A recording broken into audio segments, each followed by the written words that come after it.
Hey guys, Lord Sora here. As I was recording this video in the week 3 of season 7, I was able to achieve the top fastest clear of pit 150 in season 7 with my Shadow Wave Necromancer build, finishing in just over 5 minutes. By the time you're watching this, Mikuna or King Peng might have already passed me or probably will pass me, but also shout out to them as we all continuously discussed to find ways to improve this build to the next level. As I think this build is mostly very optimized at this point, I thought it would be a good time to share some updates on the build and release an updated video guide and also go over my actual in-game gear, so maybe this can give you an idea on what kind of gear you need to reach this level. If you want to check out the whole pit run, the full clear video will be linked down below. I have tons of guides on this build going over mechanics and explaining everything in detail. Planners will be linked down below, also including a written Maxroll guide, so make sure to check them out.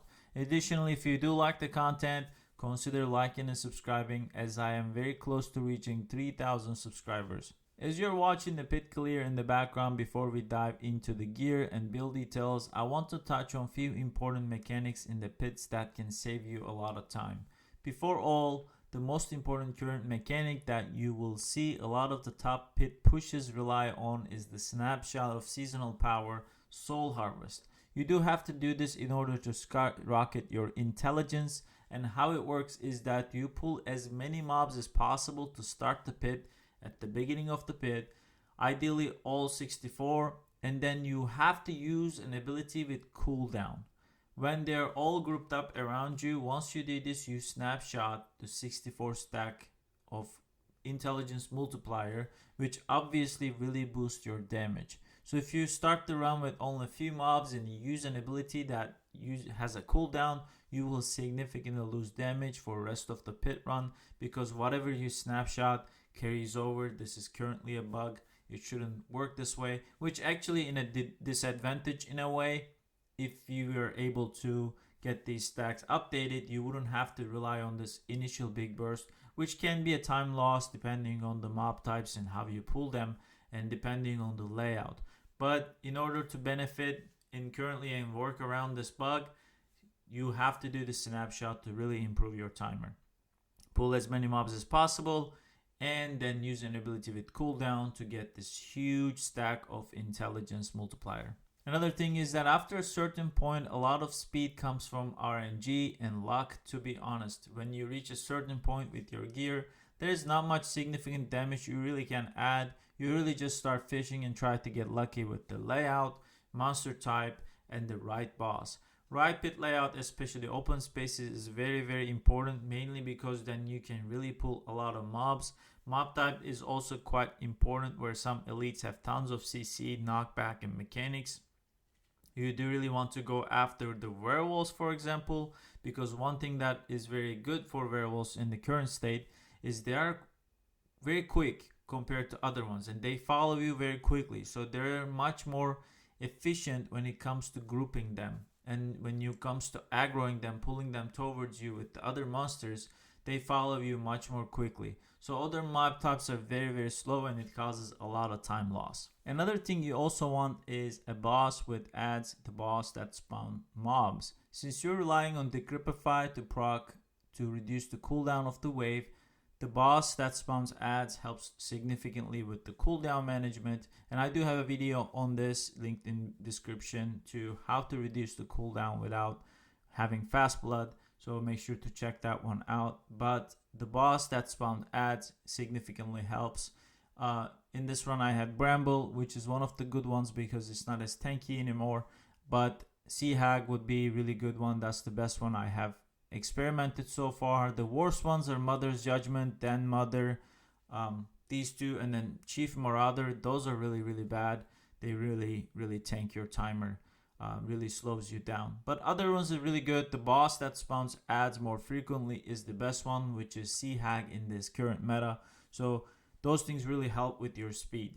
Outside of these things, what matters the most is really the pulling and grouping monsters carefully, especially to open areas without losing much aggro. There's a fine balance of pulling monsters just a certain distance without losing aggro. I touched on the werewolves. They follow you quicker, so they're much easier to pull, which hence why the mob type that is most advantageous. Also, you want to stop on the bigger elite packs. When you're running from pack to pack, you do want to pay attention to the number of elites in the pack.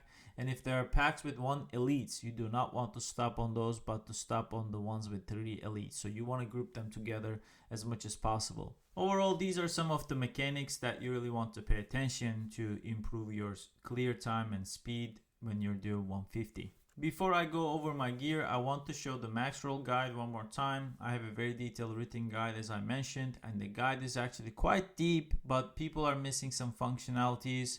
There's a variant section and you can find multiple versions of this build. Mythic, if you have your mythics, no mythic, no problem. There's a regular version of it as well as an called ancestral version, speed farm version, and here's the pit pushing version as well. So this is really designed for very realistic gearing option. In Maxroll, we have a rule of only 1 GA per gear being allowed, so this guide is designed based on that. But I do get a lot of questions about more try hard gearing, so I will also have a link down below in description to show a setup with multiple GA. Call it a more try hard variant, so you can check that one out as well. It is more representative of my current actual gear in the game. Another thing, if you click on any of these embeds in the guide, the planner will open up and you can also review the planner without having to scroll through the written guide. Alrighty, I want to go over my gear one by one, talk about some of the masterworking, and talk about important things that I would like to share along the way. The first item is Air of Perdition.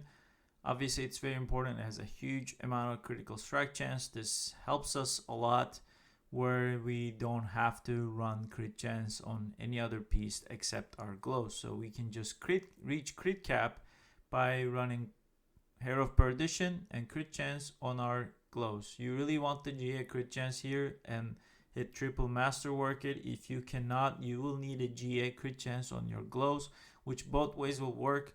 Just this one is the most efficient option, and this gives you 60% multiplier damage, which is very important. This also gives us lucky hit chance, which is underrated in the setup, which is actually important because we are relying on Decrypify to reduce the wave cooldown. So that's why Air of Perdition is our choice. Huge amount of damage, huge amount of crit chance that opens up other affixes on other items, and also important lucky hit chance in addition to movement speed. Shroud of Full Stat, you can ignore every stat in this item, even though you shouldn't, because all stats and max life is very, very important here. It helps us with the damage as well and survivability, but the most important part of this item is +1 to all passives. Having this really improves our damage because we are a hybrid build with Shadow and Blood. So all the Shadow passives, all the blood passives get this +1 in addition to all the damage passives in our skill tree. Gives us makes this almost like a 45 to 50% damage multiplier in its current state. So very, very, very, very valuable item to run as a mythic. On glows, like I mentioned, we want to run GA int and GA max life. If you can get a GA Air of Perdition with critical strike chance and triple masterwork that, you can get away not having to run GA critical chance here. So that's what we are doing, and GA int and GA max life are the two most important stats. I would like to triple masterwork the maximum life here, but also triple masterwork in a damage about 45 is very valid. In fact, in this current setup, when I plug my numbers into the calculator, I get more damage return from damage while 45 triple masterworked. However, the difference is very, very small. I'm gonna put the calculation result somewhere on the screen here, you will see, and the difference is very, very minimal, so it doesn't really matter which one you masterworked. However, also another thing to consider, your temper of damage while 45 might not be maxed out. So mine is currently 174, right? So it's not even 178. So depending on the variance in your gear, this calculation will change. So I recommend masterworking, triple masterwork in the maximum life, even though ideally triple masterwork and damage while 45 would return you more damage. Maximum life is a safer option here, for especially considering the difference is being so small. The new unique bands, Casime's Legacy, obviously this is what makes the build run so smoothly. I have talked about it in the previous videos many times, but obviously you want to triple masterwork. The double damage, chance to double damage, 94%. It almost gets you to cap 100%, so it's very valuable. It is very important to also get a 2GA version of this, so you can get a more blood wave cooldown reduction, since we are not running fast blood on this build. If you do not have 2GA cooldown reduction, you may want to masterwork some of your ultimate cooldown reduction on your gear. So having 2GA really helps. You can also get a little bit more damage from your rings, not having to masterwork the ultimate cooldown reduction.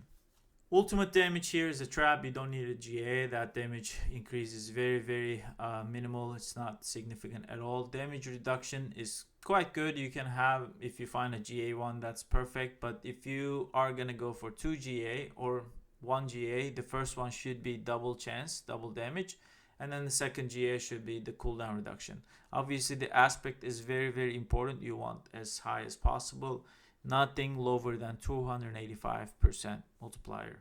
On boots, I like the max await charges. I think it helps getting around better when you are in certain situations. And 2GA int and maximum life.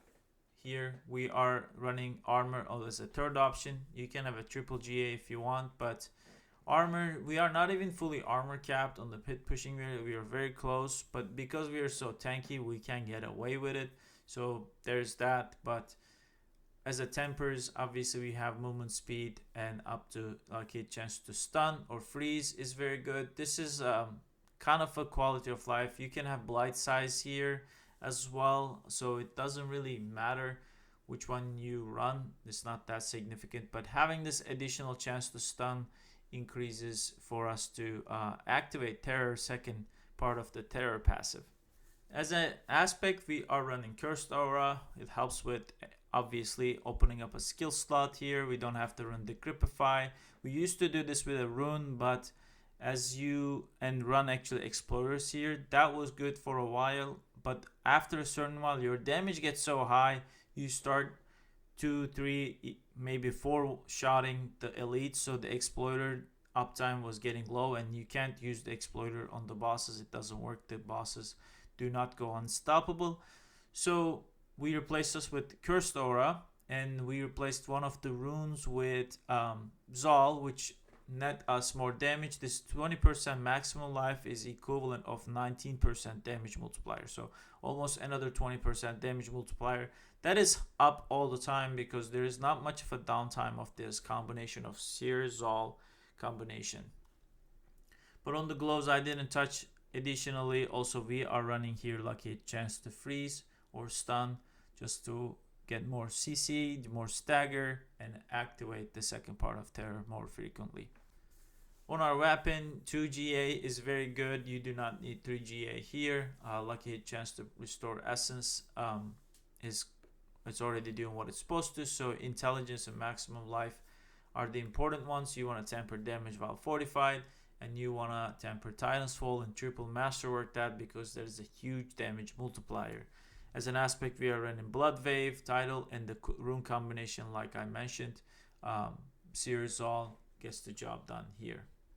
On Amulet, we are currently running GA Intelligence Percentage, GA Coalesced, and non-GA Tides of Blood. Obviously, this is a very hard to find amulet. I don't know what they're going for now, but I was able to snatch one very early in the season. So if you can find one, this is the ultimate amulet, aspirational amulet you may call it, that you need for this build that you want to go after.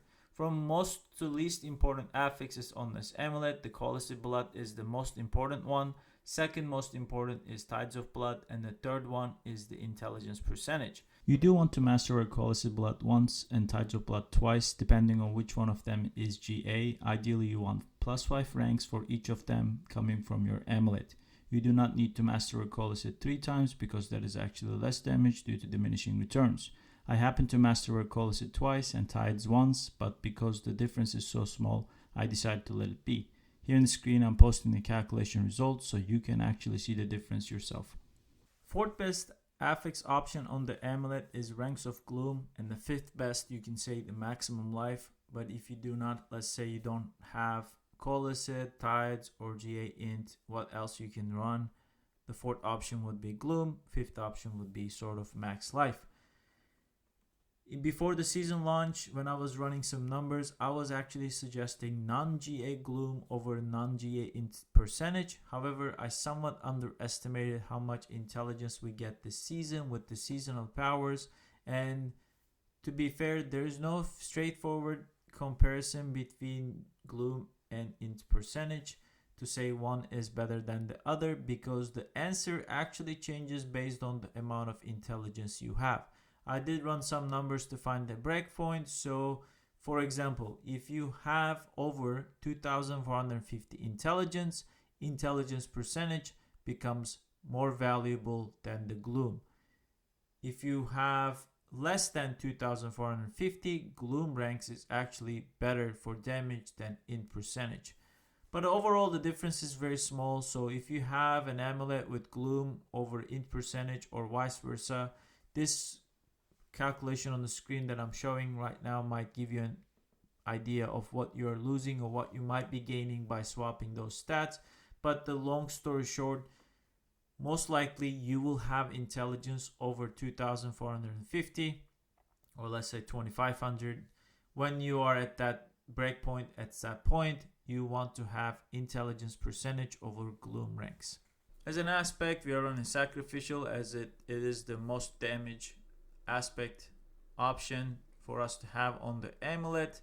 And as our tempering options, we have ultimate cooldown reduction and damage while fortified. We are running this occult gem that gives us an eldritch attack to our ultimate, and then that also boosts our damage. But I won't go into those details. They are already covered in the previous guides as well as the written guide, so trying to make this one is a little bit shorter. On the ring, we are running damned aspect. Obviously you want 2 GA, but I have a triple GA one here. I think this is the only triple GA item I have. Int, max life, and attack speed. I get a lot of questions why attack speed is important. People think it doesn't matter because it doesn't do anything for the wave's animation. The wave doesn't move faster because we have more attack speed. However, it makes the gameplay a lot more smoother. You're able to get off your blood waves a lot quicker, even though the initial animation of the blood wave, the cast animation, gets quicker. But more importantly, this helps you cast faster corpse explosion and blight and other abilities to be able to get more uptime on the certain passives that you have on your skill tree, and especially the flesh eater paragon node. I do have a very detailed video demonstrating why attack speed matters. That's going to be linked down below in the section. You can check that one out to see a better demonstration of this. But we are running damned aspect. It's one of the best multipliers we have as a 55% multi. We have ultimate cooldown reduction tempering and damage while fortified temperings here as well. I would ideally like to have triple masterwork on the maximum life here, like I mentioned, because of previous reasons I mentioned. The other ring we have Vehement's Brawler. We are choosing this one because the 30% is a good multi, but it adds additional 2 ranks, so it's a good multiplier. But more importantly, because we're not running fast blood, that additional 2 ranks helps us with cooldown reduction of the wave. It saves us about almost another 2 seconds, 1.7 seconds or so from the cooldown, so it's very valuable in that regard. We are running 2 GA intelligence and maximum life. This is the third affix, is where we get our vulnerability from. You can also have this one GA, but in order to get more damage, I had the option to get more GA max life and GA intelligence. Temperings are the same, damage while fortified, and ultimate cooldown reduction. This covers all the important aspects of my gear, and hopefully this provides some transparency and information for those who have been curious about my gear. As always, my goal is to share as much info as possible and be helpful for the ones who are trying to achieve similar results. This video already turned out to be longer than I anticipated, so I'm not going to go over the skill tree, paragon, or other things, but I already have tons of videos on those, as well as very detailed written guides, so those links will be in the description. If you enjoy my content, consider liking and subscribing. If you have any questions or things that you would like for me to clarify better, please comment below. We'll be happy to answer your additional questions. With that being said, Lord Sora here. I will see you guys on the next video. Cheers.